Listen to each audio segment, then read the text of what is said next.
இங்கேருந்து இதை மேலே விட்டு 1/4 இன்ச்சு கீழே இறக்கி தான் வைக்கணும். அப்போ தான் இங்கே ஸ்டிச் ஜாயின் பண்ணும்போது ஸ்ட்ரைட்டாக வரும். நம்ம என்ன பண்ணுவோம், இப்படி மேலே வச்சுருவோம். இப்படி வச்சிங்கன்னா அப்படி வைக்கக்கூடாது. ஒரு 1/2 இன்ச்சு கீழே இறக்கி அந்த கர்வு வருது பார்த்தீங்களா, கட்டு இங்கேருந்து ஜாயின் பண்ணணும்.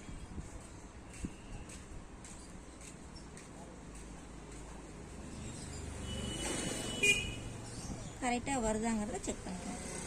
அப்படி வச்சிங்கன்னா சீட்டிங் வந்து ஸ்டிச் பண்ணும்போது ரொம்ப அழகாக வரும். இந்த இடத்துல அந்த பாயிண்ட்டை வந்து மறந்துடாதீங்க.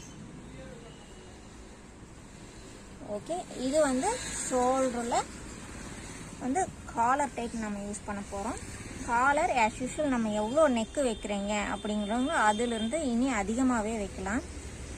நான் வந்து 10 இன்ச் டவுன் டீப் டவுன் வைக்க போகிறேன்.